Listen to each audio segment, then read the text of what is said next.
Deus. Amém, queridos? Glória a Deus. Eu queria convidar você a abrir sua Bíblia no Salmo 131.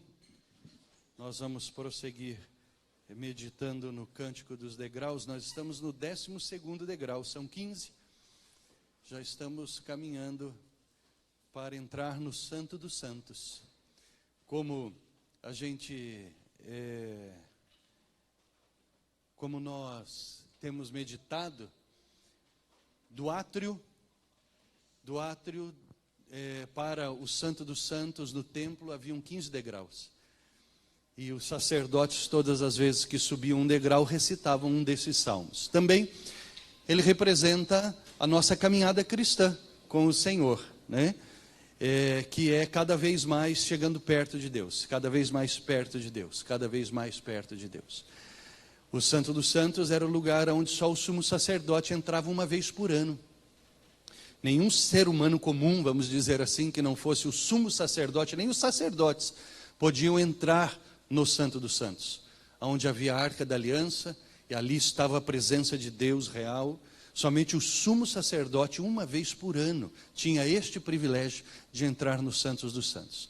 Mas a palavra do Senhor diz que através da morte do Senhor Jesus, aqueles que se entregam, eles podem estar na presença do Senhor, como o sumo sacerdote que entrava no Santo dos Santos. Assim nós, com ousadia, com coragem, nós precisamos viver, como se estivéssemos todo momento no Santo dos Santos, na presença do Senhor. Então assim é a nossa vida cristã. Nós precisamos vivê-la em todo momento na presença do Senhor Jesus. Então eu gosto sempre de dizer, né, porque tem algumas expressões que a gente fala na igreja, mas às vezes a gente não medita na profundidade do que nós falamos, né? Às vezes a gente fala, Espírito Santo me visita. Isso não é teologicamente correto, porque o Espírito Santo ele não nos visita, ele habita em nós. Ele vive em nós, né?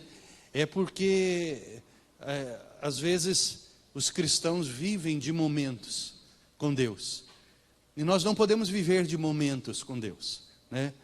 A nossa vida é Deus.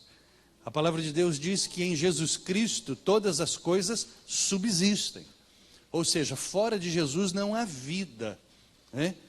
E a gente então tem que viver uma vida na presença do Senhor Jesus. Não são momentos de angústia ou momentos de felicidade. É a vida. Nós renunciamos à nossa vida para viver do Senhor. E nós estamos aqui meditando então no Cântico dos Degraus, 12º degrau, Salmo 131. Diz assim o Salmo 131: Senhor, não é soberbo o meu coração, nem altivo o meu olhar. Não ando à procura de grandes coisas, nem de coisas maravilhosas demais para mim. Pelo contrário, eu fiz calar e sossegar a minha alma, como a criança que mama nos seios da sua mãe, nos braços da sua mãe. Algumas versões diz como criança desmamada, mas é uma criança nos braços da sua mãe, que se aquieta nos braços da sua mãe, né? Como essa criança é a minha alma para comigo. Espera, ó Israel, no Senhor, desde agora e para sempre. Amado e eterno Deus, eu quero te agradecer, Senhor, o privilégio de termos uma vida aos teus pés. Escolhemos a melhor parte, e a melhor parte é o Senhor. Nós estamos aqui, Deus, para sermos ministrados pelo teu Santo Espírito. A tua palavra, Senhor, ela não pode ser entendida, como as Escrituras dizem, através da inteligência e nem através da carne, porque as coisas espirituais se discernem com o Espírito. Portanto, eu peço que o teu Santo Espírito, Senhor, que habita em cada um de nós, possa nos fazer neste momento sábios, para entender o que o Senhor tem para cada um de nós. Tu tens respostas individuais, e eu sou incapaz de trazê-las.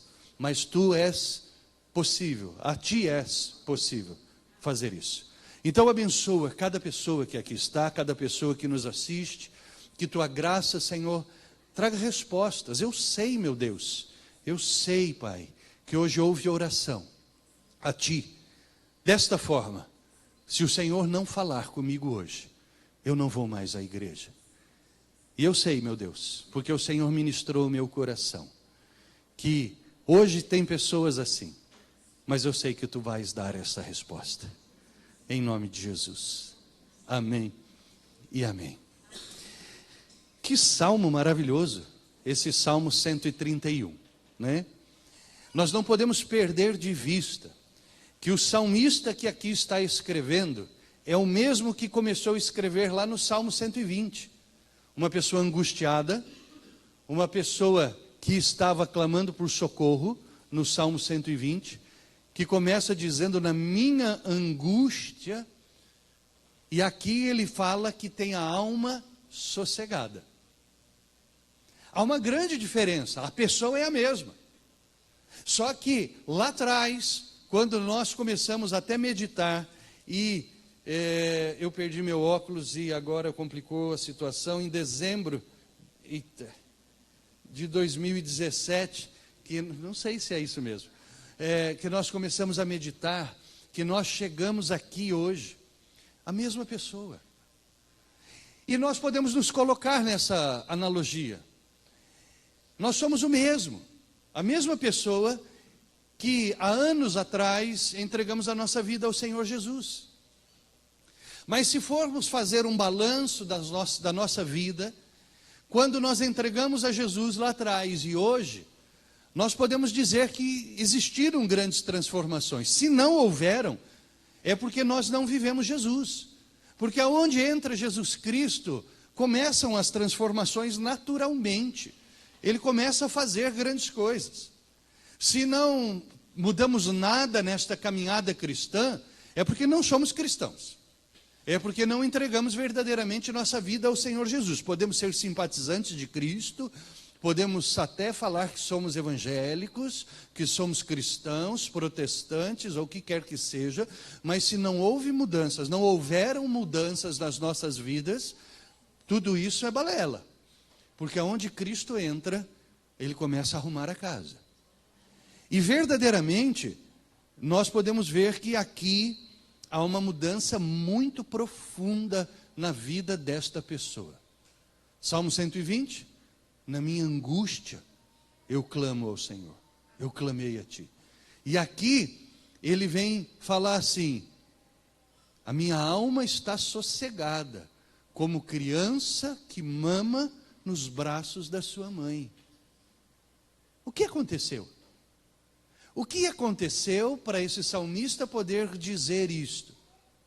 É Deus. Eu só posso falar, é Deus na minha vida. É Deus na minha vida, né? Porque às vezes você pode dizer assim, não, mas é porque nesse caminhar ficou rico. Não. Ele diz aqui que ele não está à procura de grandes coisas. Ele não, muito pelo contrário, ele não procura nada. O salmista aqui é a mesma pessoa, com os mesmos títulos, com a mesma conta bancária, mas agora com Deus na minha vida. E o que Deus espera de cada um de nós? Espera que nós tenhamos esta vida com Ele, de que nós estejamos nos doando a Deus. Não é Deus que se doa, Ele já deu Jesus. Ele já deu Jesus para cada um de nós. E nós já entregamos a nossa vida, e nós já demos a nossa vida para Ele. Agora, é permitir que Ele faça as coisas. A gente precisa se libertar de nós mesmos. Nós precisamos nos libertar dos nossos conceitos e preconceitos. Uma vez, eu não sei quem foi que falou isso, não sei se foi a W. Tozer, ou C.S. Lewis que falou, que uma pessoa, um cristão incrédulo, é como uma pessoa que cai dentro de um buraco, ou ele cai num abismo, e ele vem tentando se segurar em algo, antes de chegar no fundo daquele abismo, daquele buraco, e ele encontra algo que ele consegue se segurar, uma raiz de uma planta, alguma coisa, ele consegue se segurar, e ali ele se agarra com todas as forças. Mas lembre-se que eu estou falando que esse é um cristão incrédulo, que ele se agarrou com todas as forças àquela raiz ali e não larga mais. E talvez você possa dizer, mas pastor, a fé é isso, a fé é eu me agarrar àquilo que me dá segurança. Mas não se esqueça da história, que esse cristão caiu num abismo, e ele está agarrado àquela raiz. Se ele não fizer alguma coisa, ele vai morrer ali. Porque ele precisa se alimentar, ele precisa continuar vivendo. E ele está ali agarrado. E ele, por medo, ele não agarra aquela raiz, e ele acaba morrendo. E algum tempo depois, encontram aquele homem agarrado àquela raiz, né? Mas ele precisava ter se soltado. E ele estava a 15 centímetros do chão. E ali ele morreu. A fé é nós confiarmos no Senhor e largarmos daquilo o que nos dá segurança, das raízes que estão dando segurança para nós. O chão está a 15 centímetros. O Senhor quer isso de nós.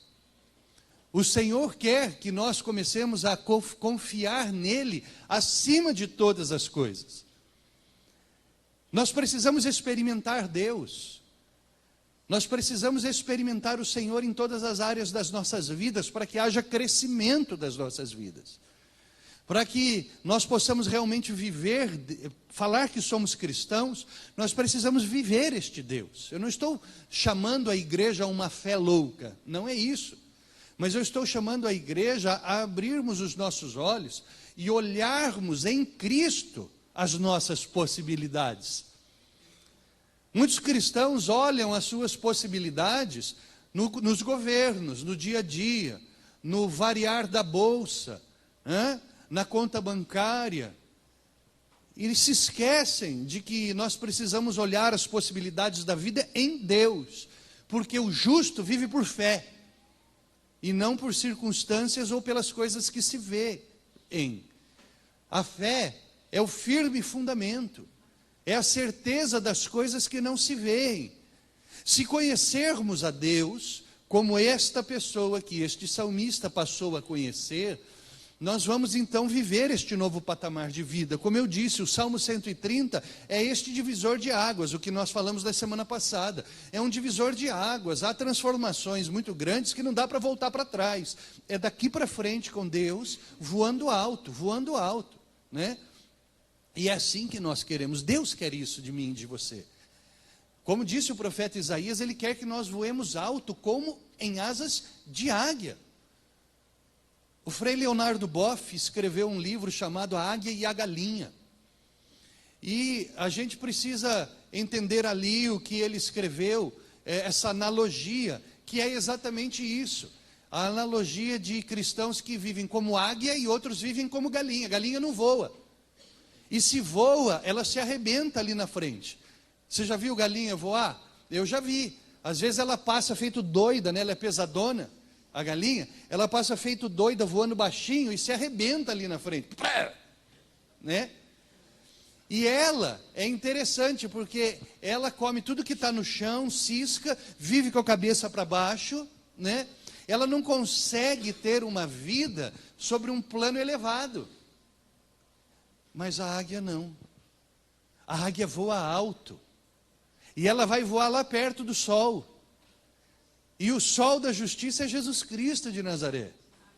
Nos momentos mais difíceis da vida dela, em que acha que tudo acabou, que ela perdeu o bico, perdeu as garras, perdeu as penas, acontece uma transformação na vida dela, né? Só que essa transformação não acontece no chão, acontece lá em cima, no alto das montanhas, perto de Deus. E ela se transforma, né? E aí então a gente começa a ver transformações. Então nós somos chamados para ser essa águia. Deus quer isso de nós, mas para isso nós precisamos experimentar Deus, viver Deus, né? De uma maneira muito plena. Lembrando o pastor Darcio que pregou aqui há um tempo atrás, ele disse, nós não precisamos de dinheiro, nós precisamos de Deus. Preciso de Deus, é exatamente o que o salmista está dizendo aqui. Senhor, não é soberbo o meu coração e nem altivo o meu olhar. O que Deus fez com esta pessoa? É uma pessoa que tem olhos e coração modestos, simples. A soberba e a altivez que diz aqui no versículo número 1, nada mais é do que um sentimento de pretensões e de superioridade. O salmista está dizendo aqui: eu não sou superior a ninguém, Deus. Não me considero superior a ninguém. Não me considero maior do que ninguém. O meu coração é simples. Os meus olhos são simples, né?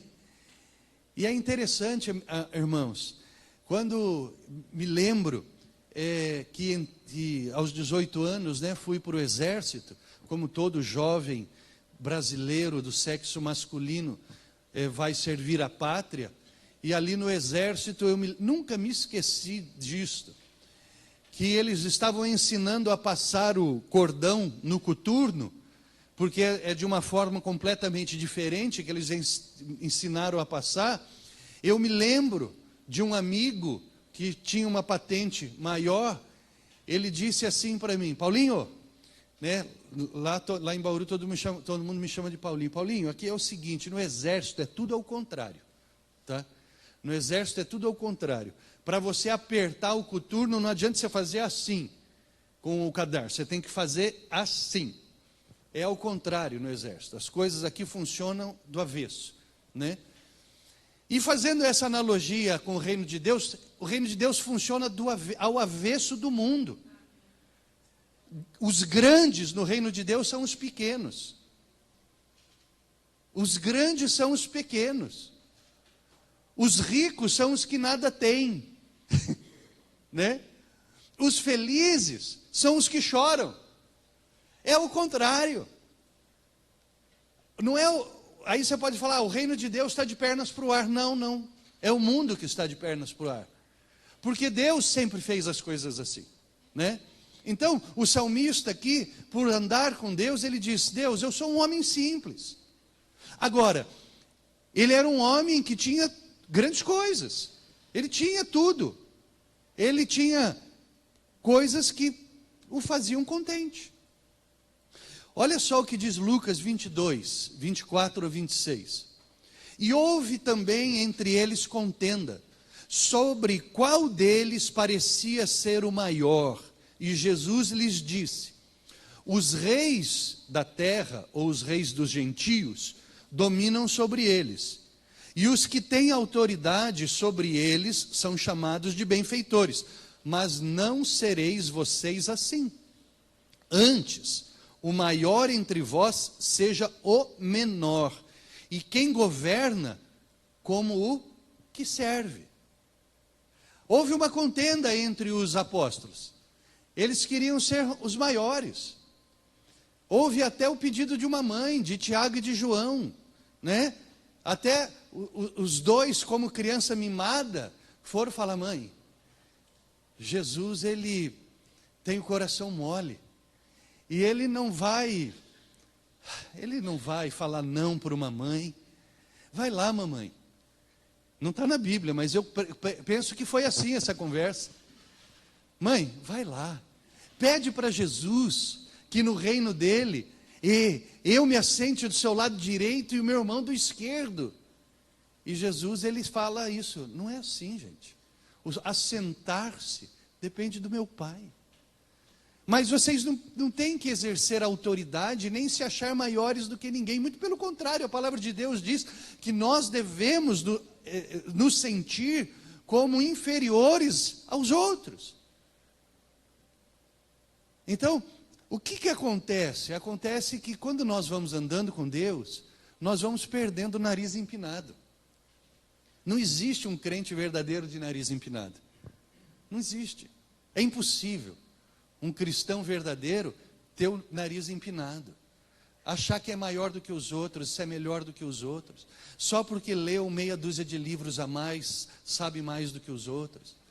Essas competições igrejeiras, cristãs, isso não faz parte do reino de Deus, né?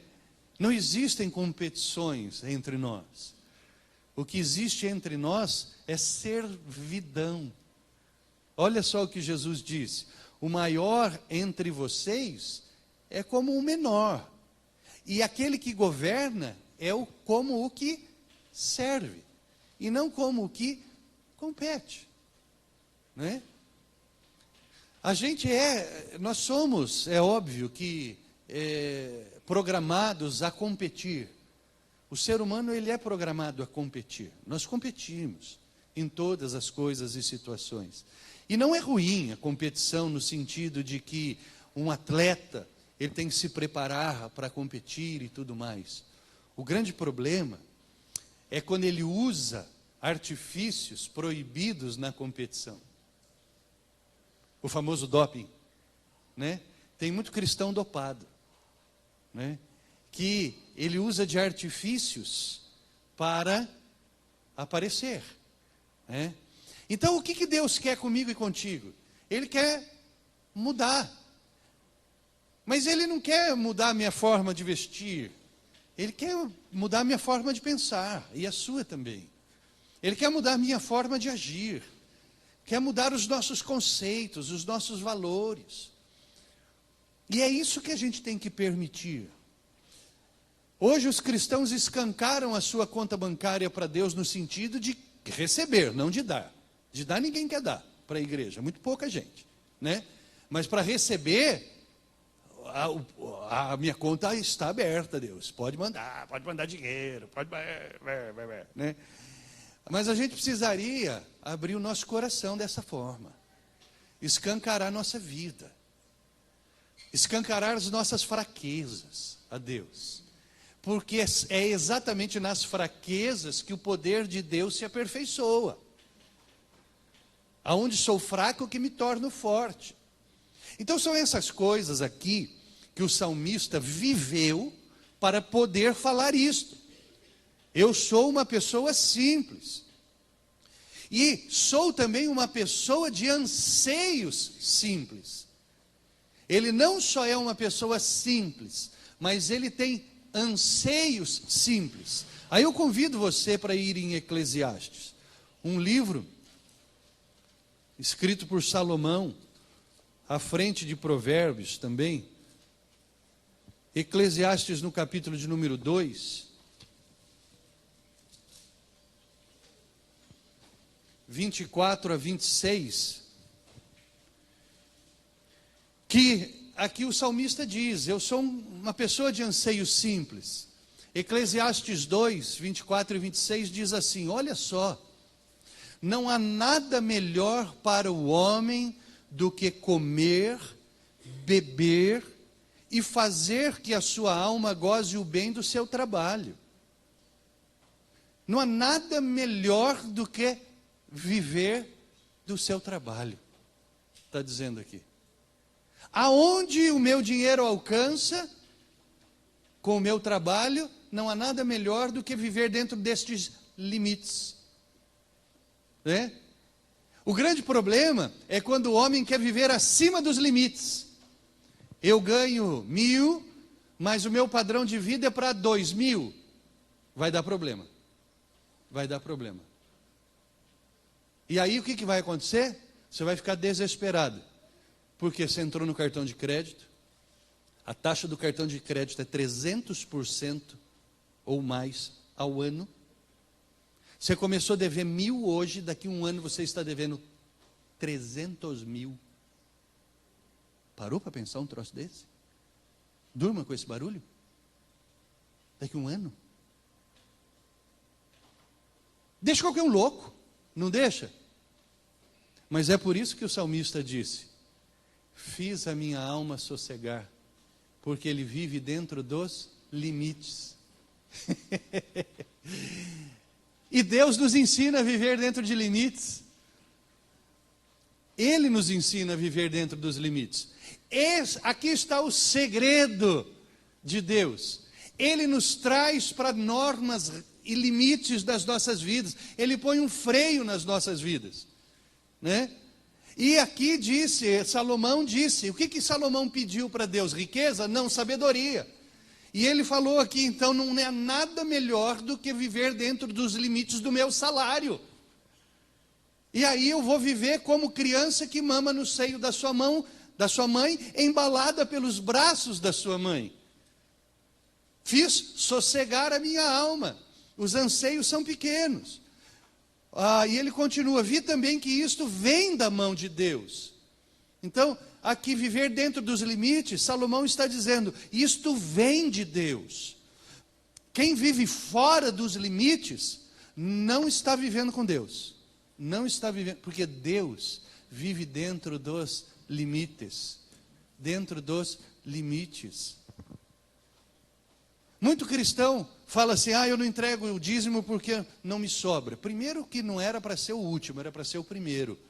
Porque dízimo é primícia, é o primeiro fruto. Segundo, não entrega porque não sobra, é porque está vivendo fora dos limites. Então você está vivendo longe de Deus. Porque você não está vivendo como Deus queria. Não foi Deus que te deu aquele trabalho que você fala assim, foi Deus que abriu essa porta.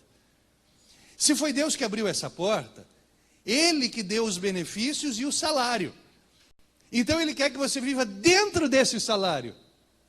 Agora, você saiu do salário, o problema é seu. Isso não é fé. Isso é loucura. E aí, então não dá para sossegar a alma. Pois separado de Deus, quem pode comer ou quem pode alegrar-se? Porque Deus dá sabedoria, Deus dá conhecimento e prazer ao homem que lhe agrada. Mas ao pecador dá muito trabalho, para que ele ajunte e amontoe, a fim de dar a aquele que agrada a Deus. Olha aí, olha aí.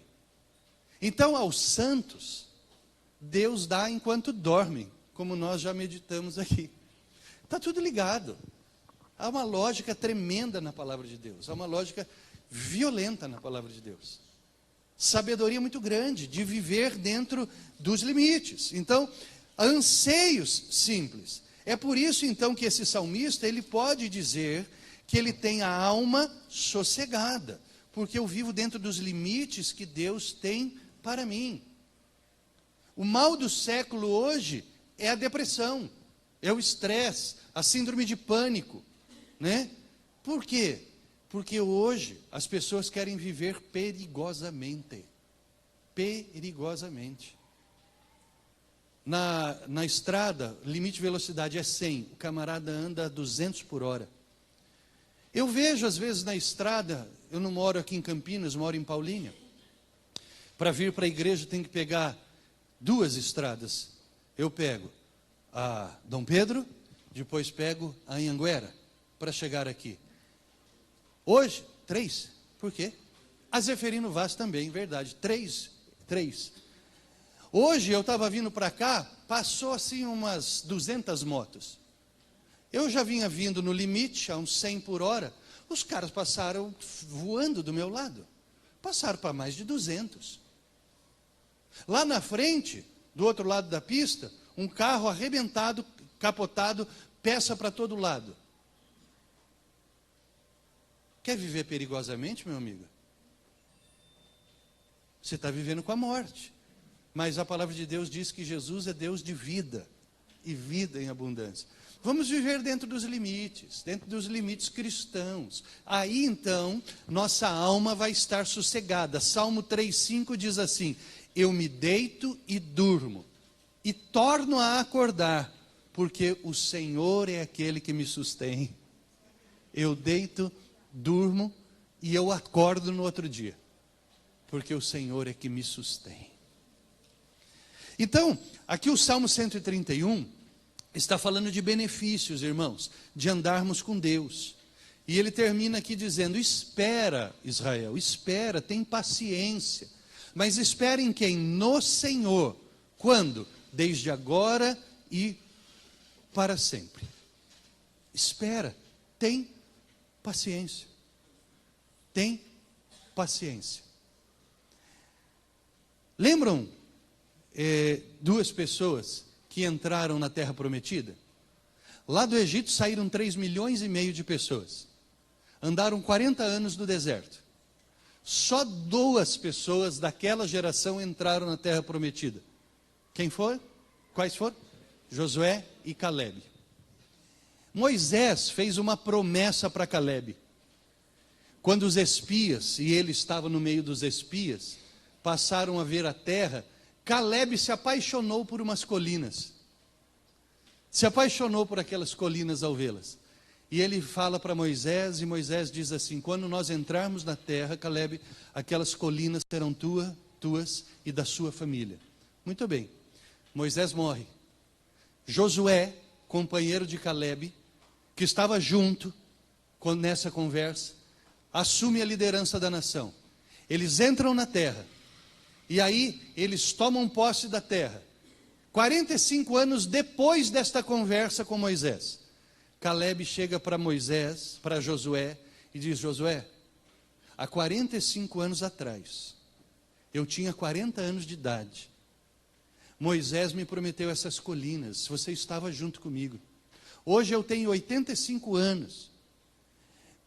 Não perdi o vigor é o mesmo de 45 anos atrás. Eu esperei esses 45 anos por essas colinas. Você lembra que Moisés me deu elas? Sim, elas são tuas. 45 anos ele esperou pelas colinas. Que paciência. A gente não aguenta esperar 45 segundos. Você vai no dentista, vai no médico, atrasa 5 minutos, você desce da cruz. Você xinga a moça da portaria, que não tem nada a ver com isso. A moça está ali para te servir. E você acaba sendo mal educado com essa pessoa. Aí, está todo mundo vendo. Na hora que você sai, você entra no teu carro, e no teu carro tem um peixinho atrás, assim, ó. Aí eles vão falar assim: e ainda se diz cristã essa mulher. Ainda se diz crente esse cara, né? A gente precisa mudar. Efetivamente nós precisamos mudar. Amém?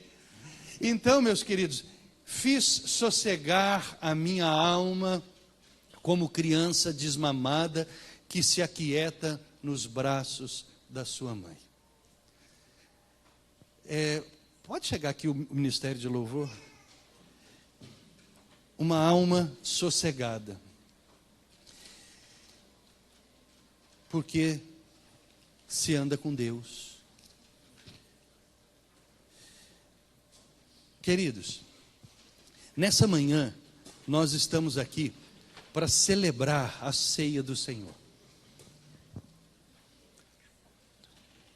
Nosso querido amigo pastor Darcio, que esteve aqui, ele disse assim: tem 2 coisas que Deus pede para que façamos uma vez por mês na igreja. Uma é o dízimo, que aí nós estamos declarando que Ele é o meu Senhor, o meu dono. Quando eu entrego o dízimo, eu estou declarando que Jesus é o meu dono. E a ceia, que quando eu participo da ceia, eu estou declarando que Ele é o meu Salvador, que Ele me salvou. Segundo essa mensagem que nós acabamos de meditar, Jesus veio para nos salvar do pecado e de todas as consequências do pecado. O pecado, ele nos transformou em pessoas egoístas e egocêntricas, que nós achamos que todas as respostas estão dentro de cada um de nós, por causa do nosso conhecimento ou dos nossos títulos. E Jesus veio nos salvar disso também. Veio nos salvar daquela síndrome de achar que nós sabemos tudo e que só nós estamos certos. Com certeza você conhece alguém assim, não é? Talvez você o veja quando olha no espelho. Aquela pessoa que acha que só ela que está certa. E que nunca erra. Você viu essa pessoa hoje? Na hora que você foi pentear os cabelos? Na hora que foi pentear a barba? Eu me olhei hoje no espelho. E eu posso dizer que eu já fui assim. E talvez ainda tenha um pouco, talvez. Não sei. Mas eu não quero ser igual a mim mesmo. Eu quero ser igual a Ele. Quero ser igual a Jesus Cristo de Nazaré. Eu quero que minha esposa me olhe e veja Cristo. Quero que os meus filhos me olhem e vejam Cristo. Eu quero que a igreja me olhe e veja Cristo. Então eu preciso todos os dias me examinar. Por isso que a palavra do Senhor, lá em 1 Coríntios capítulo de número 11, quando traz as instruções para a ceia, diz assim: examine-se o ser humano a si mesmo. Não vamos julgar o outro, vamos nos examinar. E mediante o que hoje nós meditamos, nos examinando, vamos nos examinar em oração, se nós estamos vivendo dentro dos limites cristãos, se nós estamos vivendo segundo os padrões cristãos, se nós estamos vivendo segundo a modéstia cristã, se nós estamos vivendo segundo os anseios cristãos, se nós efetivamente estamos voando como águia ou ciscando como galinha, né? Parafraseando Boff. E a gente precisa descobrir isso nas nossas vidas, queridos. Pastor Marco Antônio, meu querido amigo, eu fui pastor auxiliar dele no começo do ministério. Eu fui auxiliar dele por 2 anos e meio. E a gente é muito amigo. Eu sempre perguntei aí, meu irmão, tá tudo bem? Tô bem, mas tem muito espaço para melhorar. Ele sempre fala assim: tem muito espaço para melhorar ainda. Realmente, tem muito espaço para melhorar a gente, né? Então, vamos participar dessa ceia. Mas vamos participar dessa ceia hoje de uma maneira diferente, em espírito e em verdade. Vamos nos examinar, vamos nos desnudar perante o Senhor, vamos reconhecer perante Deus os nossos defeitos, as nossas mazelas. E eu vou até te convidar nessa manhã. Eu não posso convocar, mas eu vou te convidar. Aqui dentro hoje aqui dentro, tem pessoas que você precisa pedir perdão. Provavelmente essa pessoa está do seu lado. Está do seu lado. Você já feriu muito essa pessoa que está do teu lado. Você já magoou demais essa pessoa que está do seu lado. E nessa manhã eu quero te convidar, meu querido, a fazer um exame. E se você precisar chorar feito criança, berrar feito criança, pode fazer isso essa manhã. Mas se o Espírito de Deus tocar no teu coração, se humilhe, peça perdão.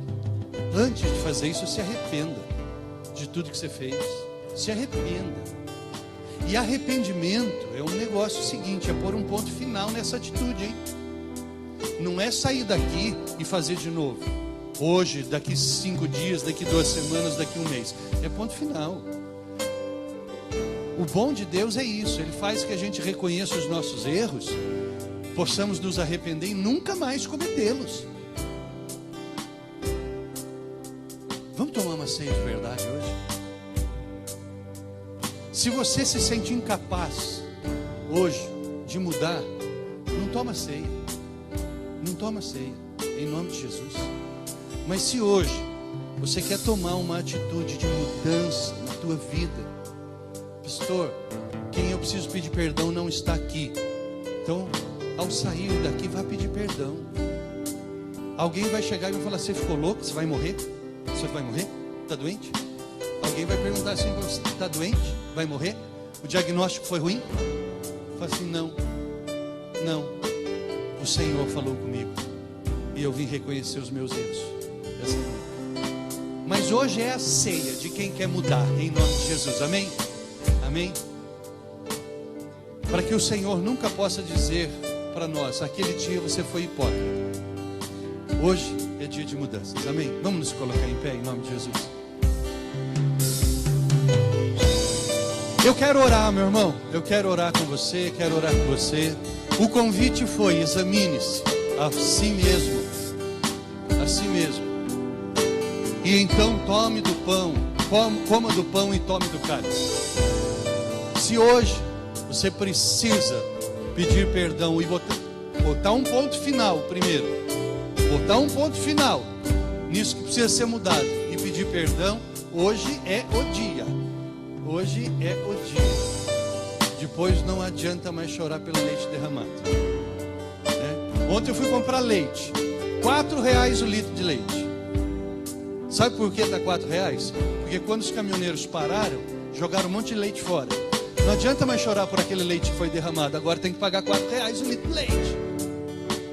Então, agora não é a hora de chorar o leite derramado. Agora é hora de reconhecer. Feche teus olhos. Meu Deus e meu Senhor, Tu realmente és um Deus de transformações. Tu és um Senhor que mexe profundamente com a nossa alma. Tu és um Senhor que mexe, Senhor, profundamente, meu Deus, com aqueles que Te buscam.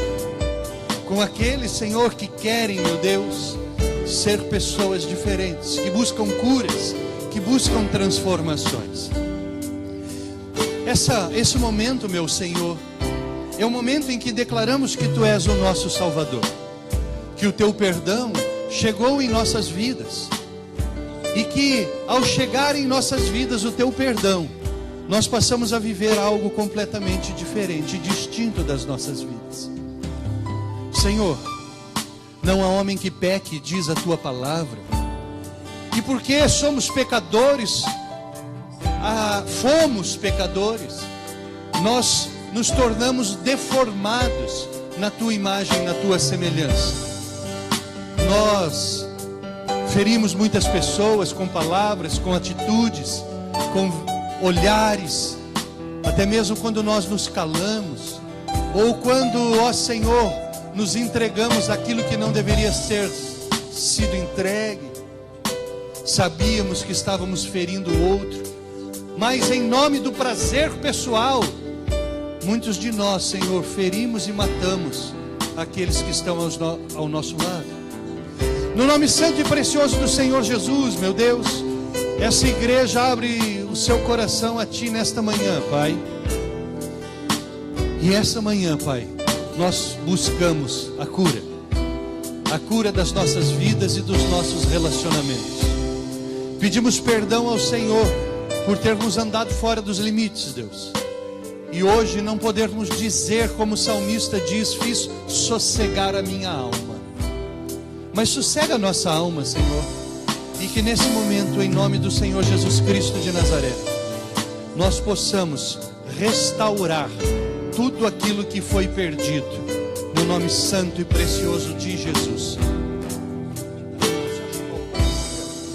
Irmão, enquanto os irmãos cantam um refrãozinho, e os irmãos que vão nos ajudar chegam aqui à frente, pode chegar aqui à frente, quem vai nos ajudar? Talvez você precisa sair do seu lugar, meu irmão, ou dar um abraço em quem está do seu lado. Eu te convidei essa manhã, se houver necessidade de pedir perdão para alguém, que faça isso nessa manhã em nome do Senhor Jesus Cristo. Então, enquanto nós cantamos, eu queria convidar que nós, ainda não entreguem não, por favor, mas que nós possamos sair dos nossos lugares e abraçar algumas pessoas, e nesse caminhar, talvez você possa se acertar com alguém, pedir perdão em nome do Senhor Jesus Cristo de Nazaré. Sai do teu lugar, dá um abraço no teu irmão. Com Cristo, agora vivo, não mais eu. Já estou crucificado. Com Cristo, agora vivo, não mais eu. Já estou crucificado. Com Cristo, agora vivo, não mais eu. Não mais eu. Já estou crucificado. Com Cristo, agora vivo, não mais eu. Mas Cristo vive, Ele vive. Cristo vive em mim. Aleluia.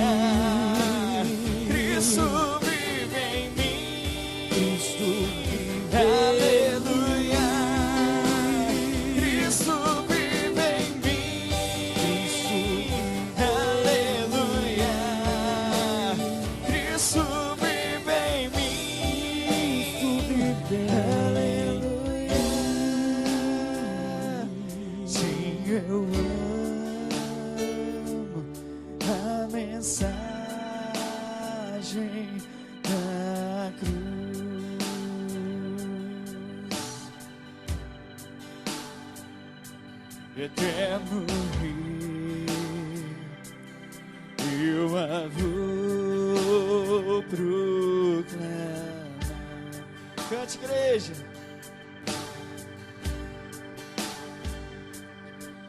Levarei eu também minha cruz,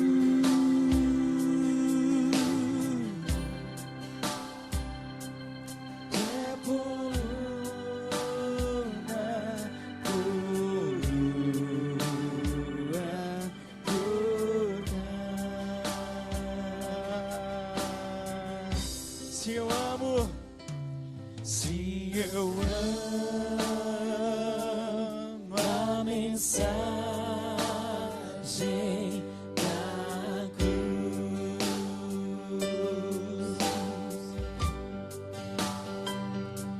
eterno Rei, eu a vou proclamar. Eu levarei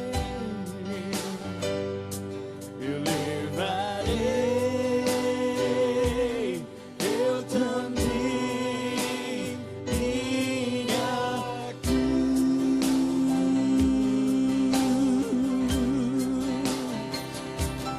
é por uma coroa trocar. Porque Cristo vive, Ele vive, e Cristo vive em mim. Cristo vive, aleluia. Cristo vive em mim, aleluia. Cristo vive em mim, Cristo vive, aleluia. Cristo vive em mim, aleluia.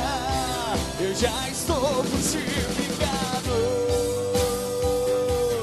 com Cristo, agora vivo, não mais eu, não mais eu. Já estou crucificado com Cristo, agora vivo, não mais eu. Mas Cristo vive em mim, Cristo vive em mim, Cristo vive em mim, aleluia. Cristo vive, Ele vive, Cristo,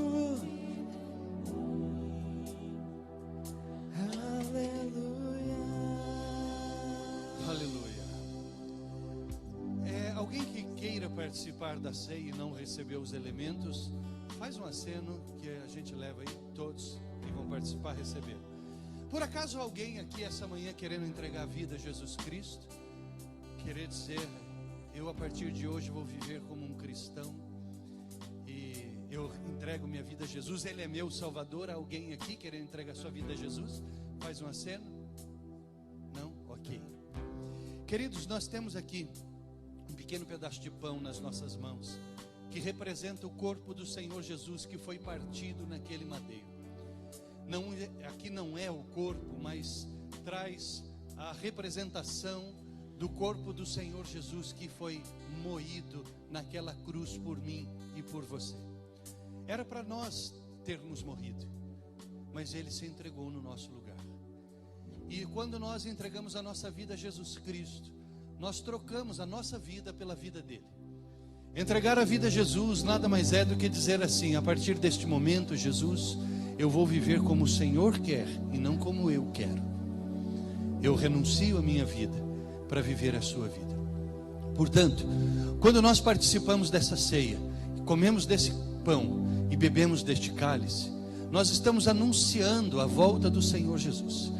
Faremos isso até o dia que Ele voltar para nos buscar, porque o nosso maior anseio é que Ele volte para buscar a cada um de nós e nos leve para os céus, que é a nossa pátria, que é a nossa casa, que nós voltemos para a casa do Pai. Nós aqui estamos aguardando isso. Nós vivemos pela fé.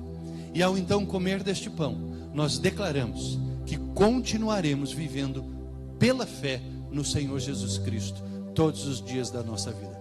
Portanto, coma e seja agradecido ao Senhor.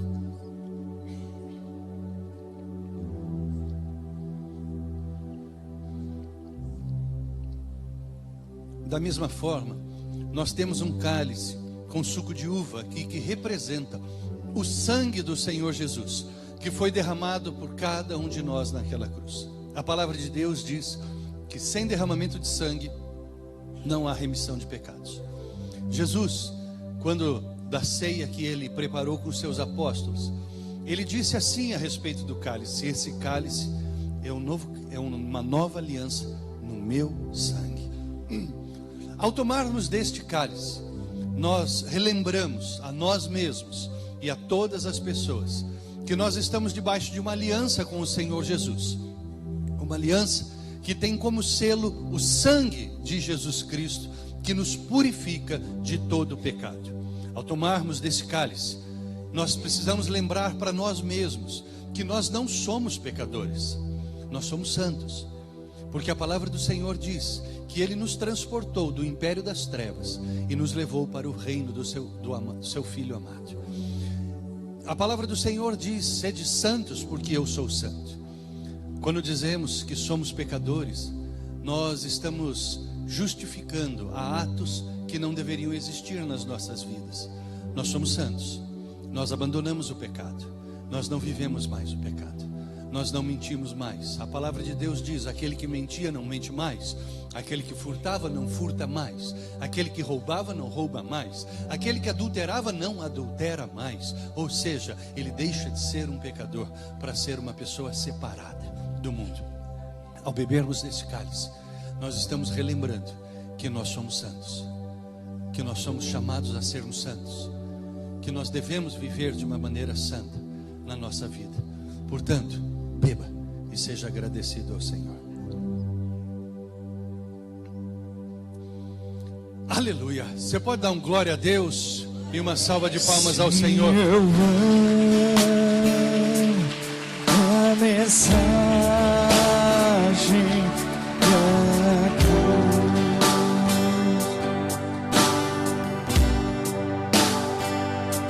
Eterno Rei, eu a vou proclamar.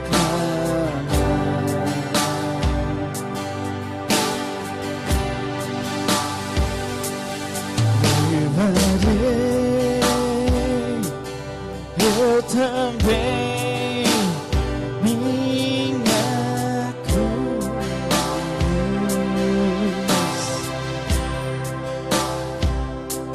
até por uma coroa trocar. Está chegando o dia que nós vamos trocar, aleluia, a cruz pela coroa. Amém, irmãos? Nós vamos ter escola bíblica depois do culto, viu, irmãos? Mas se você vai embora, que Deus te abençoe. Mas eu vou dar a bênção final antes.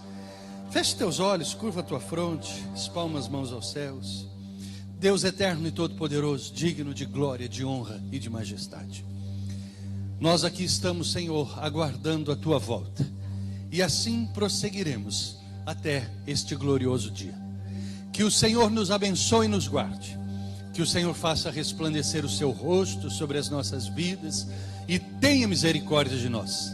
Eleva teus olhos, Senhor, sobre cada um de nós e dá-nos a paz, em nome do Pai, do Filho e do Espírito Santo. Amém e amém. Deus te abençoe. Vai na paz do Senhor ou fique na paz do Senhor.